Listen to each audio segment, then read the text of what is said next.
Salut les amis, j'espère que vous allez bien et que vous êtes prêts pour une nouvelle leçon de français et spécialement une leçon de conjugaison où nous allons réviser toute la conjugaison du verbe devoir en français. Et avant de commencer la leçon, je vous ai mis une petite citation comme d'habitude. Le devoir de tout homme est d'être utile aux hommes. Le devoir de tout homme est d'être utile aux hommes.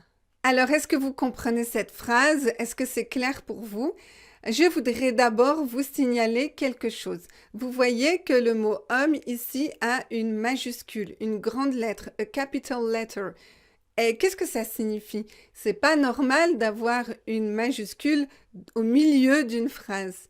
Eh bien, en fait, c'est pour faire la différence avec le mot homme sans majuscule, donc avec une minuscule, d'accord? Une petite lettre, a small letter. Donc, quelle différence? Eh bien, le mot homme avec une minuscule signifie the man, a man, et le mot homme avec un H majuscule signifie human, the humanity, the humans, donc les hommes et les femmes. D'accord? Alors je sais, c'est bizarre, mais voilà, le mot homme avec une majuscule signifie les hommes et les femmes.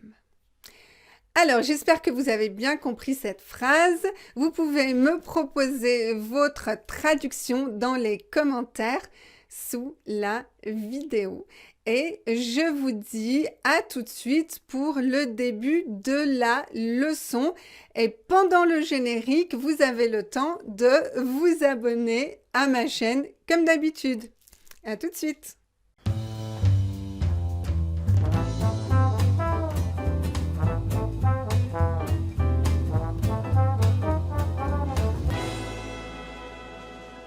Alors, aujourd'hui, on va étudier la différence entre les chouettes et les hiboux. Les chouettes et les hiboux. Non, vous savez, comme la dernière leçon, on a fait les chats et les chiens. Aujourd'hui, j'ai sélectionné des oiseaux pour représenter les temps. D'accord? Donc, d'abord, avant de regarder la conjugaison du verbe devoir, qui est un verbe très très important, le verbe devoir, vous devez le connaître à tous les temps importants du français. C'est une obligation, d'accord? Mais d'abord, on va regarder ces jolis oiseaux. Alors, j'ai remarqué qu'en anglais, il y a une traduction, an owl, et en français, il y a deux mots différents. Pourquoi? Parce que ce sont deux oiseaux différents de deux espèces différentes. Et oui, deux espèces différentes. Ils ne peuvent pas avoir d'enfants ensemble. Non, ce n'est pas le mari et la femme. Non, c'est une espèce et c'est une autre espèce. Donc, à votre avis, quelle est la différence entre le hibou et la chouette? Et où est le hibou et où est la chouette? Alors, vous remarquez que je dis le hibou et pas l'hibou parce que le H de hibou est un H aspiré. Donc, c'est un H qui n'a pas, avec lequel on ne fait pas de liaison. Et si vous ne connaissez pas ce concept, si vous n'avez pas regardé cette leçon, hop, je vous mets le lien ici et à la fin de la vidéo aussi. Alors, différence. Eh bien oui, la différence, regardez, clic, clic, clic, clic, les petites oreilles. Je ne sais pas si on appelle ça... Non, ce ne sont pas des oreilles, mais vous voyez, le hibou, il a des poils ici, comme ça. Et la chouette, non. La chouette, elle est toute plate, elle est toute ronde. Elle est ronde, la chouette. Donc ça, c'est une chouette. Et puis là-bas, c'est un hibou. Alors, dans la série Harry Potter, je pense que c'était une chouette. Donnez-moi votre opinion dans les commentaires, je ne sais pas, mais je suis quasiment sûre que dans Harry Potter, c'est une chouette. Pas un hibou. Non, je ne crois pas. Bon, alors, on retourne à la conjugaison. Donc, la conjugaison du verbe devoir au présent. Vous avez réfléchi? Vous avez le temps de réfléchir? N'oubliez pas que je vous conseille d'acheter un cahier spécifiquement pour la conjugaison. Vous écrivez les verbes que vous apprenez au fur et à mesure que vous les apprenez. D'accord? Comme ça, vous les mémorisez bien.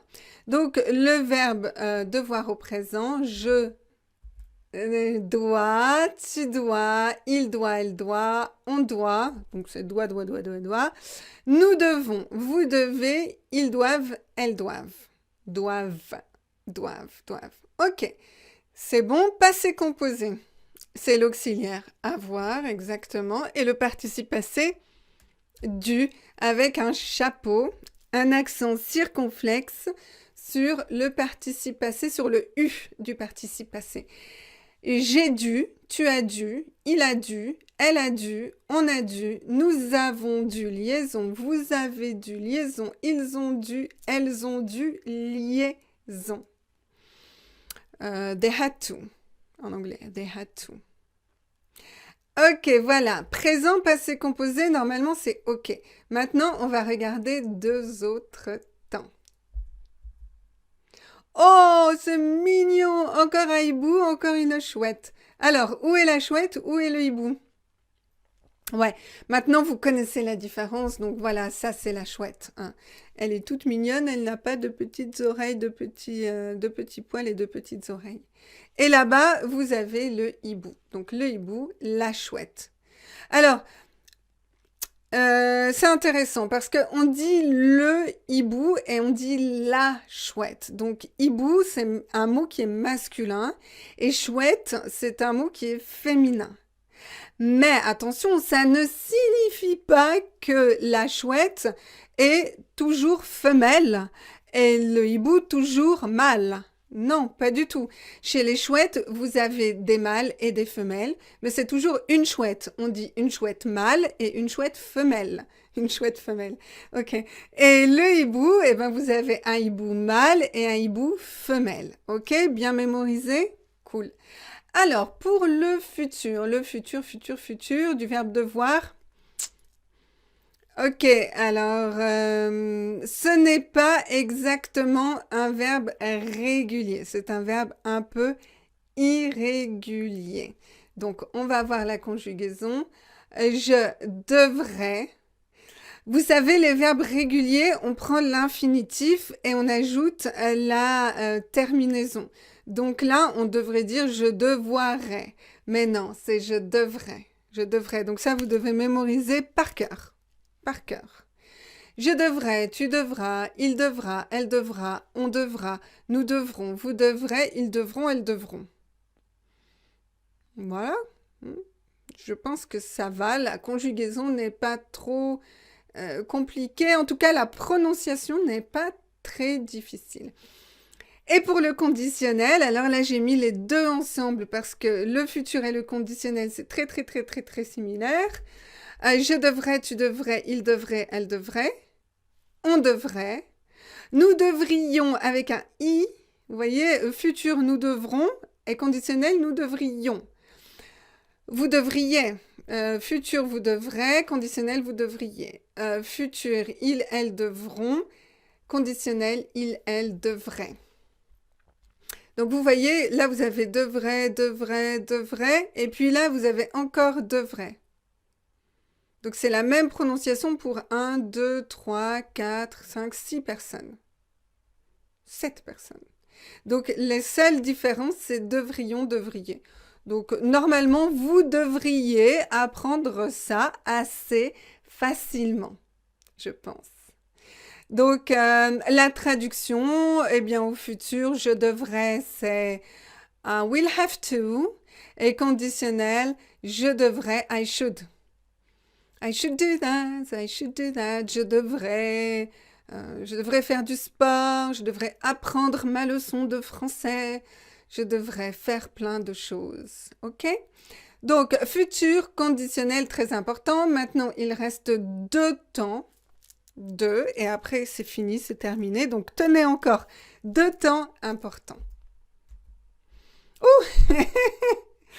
Donc les 2 temps importants, c'est l'imparfait et le subjonctif, d'accord? Mais en attendant, vous voyez, ils sont trop mignons. Ce sont des bébés. Un bébé chouette, un bébé hibou.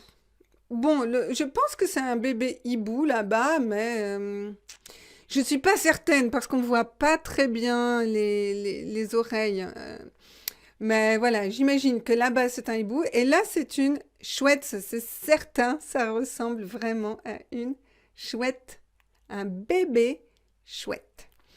Ok, donc l'imparfait.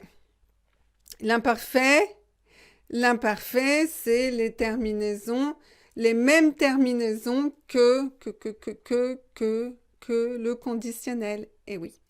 Je devais, tu devais, il devait, elle devait, on devait, nous devions, vous deviez, il devait, elle devait. Donc vous voyez les finales, les terminaisons sont les mêmes que celles du conditionnel, mais le radical, la racine d'œuvre, n'est pas la même parce qu'il n'y a pas le son re. Le son re est typique du conditionnel et du futur. Le conditionnel, je devrais. Ouais, je sais, pour vous, c'est un peu difficile de prononcer le son re en français. Vous devez pratiquer, vous entraîner chaque matin, prononcer le son re. Donc, conditionnel, je devrais, et imparfait, je devais. Devrais, devais. Devrais, devais. Devrais, devais. Je devais, I had to. D'accord? Bon, c'est la même traduction que le passé composé, hein, d'accord? Parce que en français, la différence entre le passé composé et l'imparfait est très différente de l'anglais. Donc la traduction est similaire, mais l'utilisation est très différente. J'ai fait une leçon sur la différence entre le passé composé et l'imparfait, d'accord? Donc vous pouvez la regarder. Hop, je vous mets le lien juste là. Ok, donc l'imparfait, et puis on finit, on termine avec le subjonctif que je préfère. Que je doive, que tu doives, qu'ils doivent, qu'on doive, que nous devions, que vous deviez, qu'ils doivent. J'ai mis devions et deviez en orange, pourquoi? Parce que, bah, vous voyez, normalement, au subjonctif, toutes les formes ont la même racine, doit. Mais là, la racine est différente. Pourquoi? Parce que au présent de l'indicatif, eh bien, la racine aussi est différente. Donc, vous devez garder la même différence que le présent. Vous avez mémorisé le présent. Je dois, tu dois, il doit, nous devons, vous devez au présent.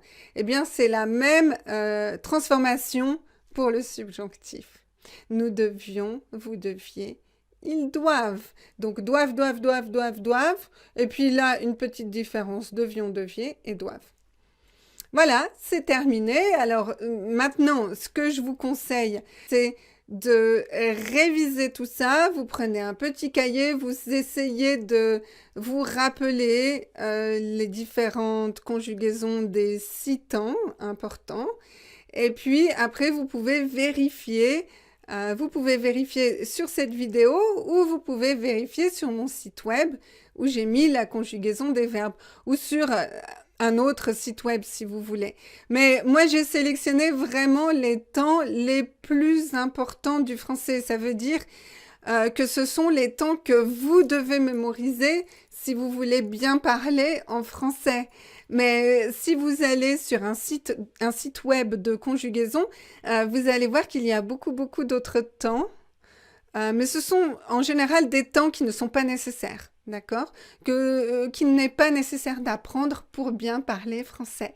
Donc vraiment, concentrez-vous sur les 6 temps, d'accord? Présent, passé composé, imparfait, futur, conditionnel, subjonctif. Voilà. Donc, comme d'habitude, je vous souhaite une très bonne journée, une très bonne semaine. Et puis, n'oubliez pas de vous abonner, paf, à ma chaîne.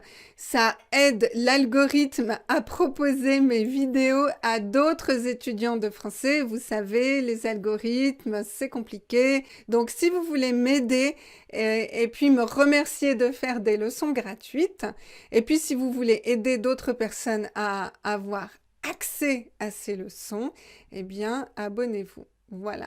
Je vous souhaite encore une très bonne journée et je vous dis à très bientôt pour une nouvelle leçon de français.